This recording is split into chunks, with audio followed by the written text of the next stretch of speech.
प्रदेश के मुख्यमंत्री योगी आदित्यनाथ ने आज केंद्रपाड़ा संसदीय क्षेत्र में आयोजित जनसभा को संबोधित किया। इस दौरान उन्होंने नवीन पटनायक की सरकार पर निशाना साधा। मुख्यमंत्री ने कहा कि ओडिशा में ओडिया अस्मिता के साथ खिलवाड़ किया जा रहा है। यहाँ तमिल बाबू अपना शासन चला रहे हैं, जो ओडिशा को पछाड़ने में लगे हैं।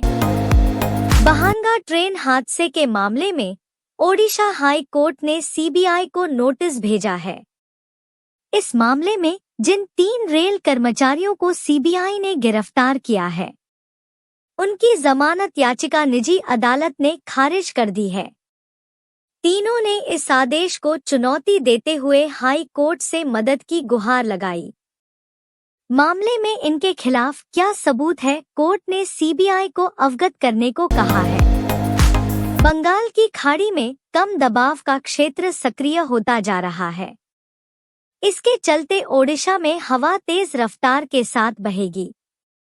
कई इलाकों में बारिश होने की भी संभावना जताई गई है। मौसम विभाग के वैज्ञानिकों का कहना है कि कम दबाव का क्षेत्र शुक्रवार सुबह तक बंगाल की मध्य खाड़ी के ऊपर दबाव के रूप में तब्दील होने की संभावना है। कटक खपुरिया में मौजूद उत्कल बाला आश्रम के एक बालक के साथ ओडिशा के अन्य बाल आश्रम से कुल 5 बच्चे गुमशुदा हो गए हैं। उन्हें उद्धार नहीं किए जाने की मुद्दे को लेकर हाईकोर्ट ने असंतोष जताया है। गुमशुदा होने वाले बच्चों को उद्धार करने के लिए क्या ठोस कदम उठाया गया है, उसे लेकर हल्फनामा दाखिल करने के लिए राज्य पुलिस महानिदेशक को हाईकोर्ट ने निर्देश दिया है। प्रधानमंत्री नरेंद्र मोदी और केंद्रीय गृह मंत्री अमित शाह के बाद अब ओडिशा दौरे पर उत्तर प्रदेश के मुख्यमंत्री योगी आदित्यनाथ आ रहे हैं। योगी आदित्यनाथ कटक महांगा विधानसभा चुनाव क्षेत्र में आयोजित विशाल संकल्प समावेश को संबोधित करेंगे। उनके अलावा असम के मुख्यमंत्री हिमंत बिस्वा शर्मा भी गुरुवार को ओडिशा का दौरा करेंगे। भाजपा के राष्ट्रीय अध्यक्ष जेपी नड्डा भी कई सभाओं में लेंगे हिस्सा। महाप्रभु पर दिए संबित पात्रा का बयान से संबंधित मुद्दा अब तूल पकड़ता जा रहा है। मंगलवार को ओडिशा में उनके खिलाफ विरोध प्रदर्शन हुआ। अब वह आईएनडीआईए के नेताओं के निशाने पर आ गए हैं। कांग्रेस के राष्ट्रीय प्रवक्ता पवन खेड़ा ने उन्हें पार्टी से बाहर करने की मांग की है, जबकि संबित इस मामले पर सफाई देते हुए माफी मांगी है। लोकसभा चुनाव के 5 चरणों का मतदान खत्म हो चुका है। बाकी बचे 2 चरणों के लिए अब सभी दलें ताकतें झोंकने में लगी है। इसी बीच कांग्रेस नेता ओडिशा के बालेश्वर में प्रेस कॉन्फ्रेंस किया। इस दौरान उन्होंने महंगाई समेत कई मुद्दों पर भारतीय जनता पार्टी को जमकर घेरा। साथ ही संबित पात्रा के जगन्नाथ महाप्रभु पर बयान को लेकर भी प्रतिक्रिया दी। मंगलवार को लोकसभा चुनाव के बचे 2 चरणों के लिए प्रचार प्रसार करने गृह मंत्री अमित शाह ओडिशा दौरे पर पहुंचे। इस दौरान वह ढेंकानाल के परजंग में आयोजित चुनावी जनसभा को संबोधित किया। इस दौरान उन्होंने सभा में मौजूद लोगों से 4 जून तक 400 लड्डू तैयार रखने की अपील की। वहीं नवीन पटनायक पर भी निशाना साधा। बहांगा ट्रेन हादसे के मामले में ओडिशा हाई कोर्ट ने सीबीआई को नोटिस भेजा है। इस मामले में जिन 3 रेल कर्मचारियों को सीबीआई ने गिरफ्तार किया है, उनकी जमानत याचिका निजी अदालत ने खारिज कर दी है। तीनों ने इस आदेश को चुनौती देते हुए हाई कोर्ट से मदद की गुहार लगाई। मामले में इनके खिलाफ क्या सबूत है, कोर्ट ने सीबीआई को अवगत करने को कहा है। केंद्रीय गृह मंत्री अमित शाह आज संबलपुर में एक चुनावी जनसभा को संबोधित करने पहुंचे हुए हैं। इस दौरान उन्होंने सत्तारूढ़ बीजेपी सरकार पर जमकर निशाना साधा और जनता से भाजपा को विजयी बनाने की अपील की। अमित शाह ने कहा कि ओडिशा में बाबूशाही चल रही है, जिसे भाजपा खत्म कर देगी और यहाँ का भूमि पुत्र ही राज्य का मुख्यमंत्री बनेगा। ओडिशा के संबलपुर में 25 मई को मतदान है। इस सीट पर दो दिग्गज केंद्रीय मंत्री धर्मेंद्र प्रधान व भाजपा उम्मीदवार और बीजू जनता दल के संगठन मंत्री व पार्टी के प्रत्याशी प्रणब दास आमने सामने हैं।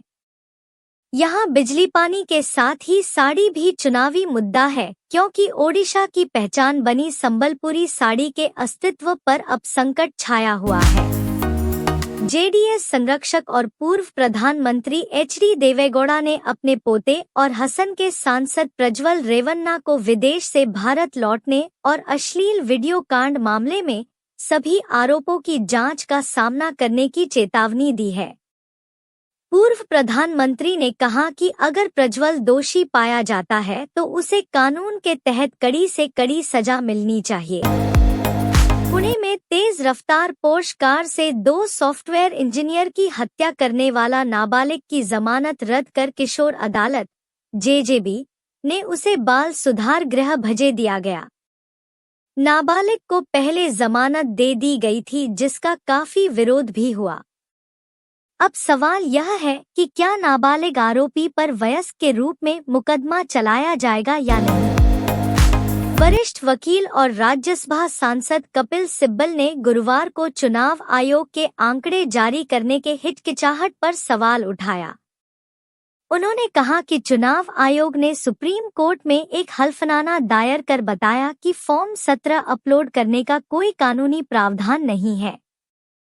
उन्होंने इस पर सवाल करते हुए कहा कि फॉर्म 17 को ईसी अपने वेबसाइट पर क्यों नहीं डालता। कुछ दिनों पहले कांग्रेस नेता मणिशंकर अय्यर ने कहा था कि भारत को पाकिस्तान की इज्जत करनी चाहिए क्योंकि उसके पास एटम बम है। कांग्रेस नेता के इस बयान का जवाब देते हुए पीएम मोदी ने कहा कि पाकिस्तान की ताकत मैं खुद लाहौर जाकर चेक कर आया हूं। वहां एक रिपोर्टर बोल रहा था कि हाय अल्लाह तौबा, हाय अल्लाह तौबा, ये बिना वीजा के पाकिस्तान कैसे आ गए। 9 साल के अनंत पद्मनाभन ने अपनी रुचि के अनुसार इसरो चीफ एस सोमनाथ से कुछ सवाल किए। अनंत के सवालों का जवाब एस सोमनाथ ने खुद दिया, जिसके बाद बच्चे की खुशी का ठिकाना नहीं रहा। अनंत ने सोमनाथ से पूछा कि भारत इंसानों को अंतरिक्ष में कब भेजेगा, क्या चांद पर एलियंस हैं और क्या अंतरिक्ष में जानवरों को भेजने की कोई योजना है। देश के कई हिस्सों में इन दिनों जबरदस्त गर्मी पड़ रही है। राजस्थान में अधिकतम तापमान 50 डिग्री सेल्सियस पार कर गया। यह देश में सर्वाधिक रहा। मौसम विभाग ने अगले 3 से 4 दिन में और अधिक गर्मी की चेतावनी जारी की है।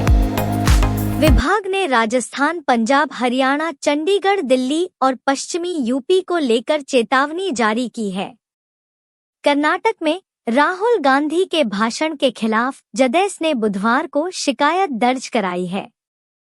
पुलिस महानिदेशक आलोक मोहन से कांग्रेस नेता के खिलाफ यह शिकायत शिमोगा और रायचूर में दिए गए उनके भाषणों को लेकर की गई है। जेडीएस के एक नेता ने आईपीसी की धारा 202 के तहत गांधी के खिलाफ आपराधिक मामला दर्ज करने की मांग की है। पीएम मोदी ने केंद्रीय मंत्री हरदीप पुरी द्वारा पोस्ट की गई जोमेटो के सीईओ की एक वीडियो क्लिप साझा करते हुए लिखा, आपकी यात्रा वास्तव में प्रेरणादायक है। दीपिंदर गोयल। यह अनगिनत युवाओं को उद्यमशीलता के सपनों को आगे बढ़ाने के लिए प्रेरित करती है। हम स्टार्टअप को फलने फूलने के लिए सही माहौल प्रदान करने के लिए प्रतिबद्ध हैं। सीएम केजरीवाल ने अपने संबोधन में कहा कि उनके खिलाफ बोलने वाले विपक्षी नेताओं को जेल में डाल दिया जाएगा। उन्होंने झारखंड के पूर्व मुख्यमंत्री हेमंत सोरेन, दिल्ली के पूर्व मंत्री सत्येंद्र जैन और मनीष सिसोदिया और खुद का नाम लिया, जिन्हें सलाखों के पीछे डाल दिया गया। सीएम ने आगे कहा, वे तेजस्वी यादव और पिनराई विजयन को भी जेल में डाल सकते हैं। ताइवान के नवनियुक्त राष्ट्रपति लाई चिंगते के पदभार संभालने के ठीक एक दिन बाद बीजिंग की बयानबाजी तेज हो गई। चीनी विदेश मंत्री वांग यी ने मंगलवार को ताइवान के नवनियुक्त राष्ट्रपति को अपमानजनक कहा है। बता दें कि चीन ताइवान को अपने क्षेत्र के रूप में दावा करता है, वहीं लाई को अलगाववादी मानता है।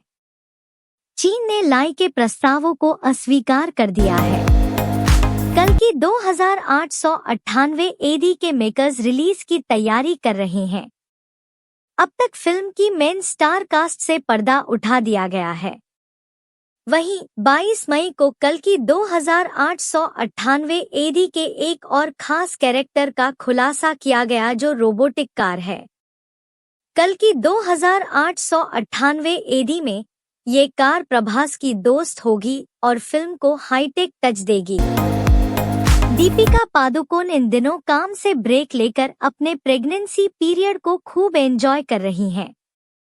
बीते दिन सोमवार को मुंबई में हुए 5वें चरण के मतदान में दीपिका अपना वोट देने के लिए पहुंची थी। इस दौरान उनका बेबी बम्प भी साफ नजर आया। हालांकि इस बीच ही कुछ ट्रोलर्स अपनी हरकतों से बाज नहीं आए, जिन्हें दीपिका ने नहीं, अपने जेस्चर से आलिया भट्ट ने जवाब दिया। बुधवार को शाहरुख खान की तबीयत काफी बिगड़ गई थी, जिसकी वजह से अभिनेता को अहमदाबाद के एक अस्पताल में भर्ती कराया गया था।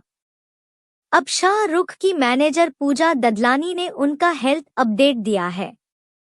शाहरुख मंगलवार को केकेआर का मैच देखने अहमदाबाद पहुंचे थे। बुधवार सुबह गर्मी के कारण उनकी तबीयत बिगड़ गई। सलमान खान के विवादित TV reality show big boss 17 के रनर अप अभिषेक कुमार अब जल्द एक और रियलिटी शो में नजर आने वाले हैं। इस बार वो रोहित शेट्टी के शो खतरों के खिलाड़ी 14 में स्टंट करते हुए नजर आएंगे, जिसे लेकर एक्टर बेहद एक्साइटेड हैं। हालांकि खतरों के खिलाड़ी 14 के होस्ट रोहित शेट्टी को लेकर उनके मन में एक बात दबी हुई है। 2024 के सेकंड हाफ में कई बड़ी फिल्में रिलीज होंगी। इसमें डायरेक्टर अनीस बज़्मी की भूल भुलैया 3 भी शामिल है। फिल्म की शूटिंग शुरू हो चुकी है और इसकी स्टार कास्ट को लेकर अब तक कुछ नाम सामने आए हैं। कार्तिक आर्यन स्टारर इस फिल्म का हिस्सा, विद्या बालन, तृप्ति डिमरी होंगी। इसी कड़ी में एक और एक्टर का नाम सामने आया है। रॉयल चैलेंजर्स बेंगलुरु को बुधवार को आईपीएल 2024 के एलिमिनेटर मैच में शिकस्त मिली। आरसीबी का मौजूदा सीजन में सफर समाप्त हुआ। आरसीबी की हार के बाद ड्रेसिंग रूम का वीडियो सामने आया, जिसमें विराट कोहली सहित अन्य खिलाड़ी बेहद निराश नजर आए। बता दें कि रॉयल चैलेंजर्स बेंगलुरु को राजस्थान रॉयल्स के हाथों 4 विकेट की शिकस्त सहनी पड़ी। ऑल टीम टी20 स्क्वाड 2024 न्यूजीलैंड आईसीसी मेंस टी20 वर्ल्ड कप 2024 के लिए अपनी 15 सदस्यीय टीम की घोषणा करने वाली पहली टीम थी। आईसीसी पुरुष टी20 वर्ल्ड कप का 9वां संस्करण 1 जून से 29 जून 2024 तक यूएसए और वेस्टइंडीज में खेला जाएगा। इस बार 20 टीमें वर्ल्ड कप में हिस्सा लेंगी। स्क्वाड जमा करने की अंतिम तारीख बुधवार 25 मई है। विराट कोहली के पूर्व साथी ने आरसीबी स्टार को फ्रेंचाइजी छोड़ने की सलाह दी है। पूर्व क्रिकेटर का मानना है कि विराट कोहली आईपीएल ट्रॉफी जीतने के हकदार हैं और उन्हें टीम बदलने की जरूरत है। पूर्व क्रिकेटर ने बताया कि आईपीएल में दिल्ली कैपिटल्स कोहली के लिए अगली टीम हो सकती है।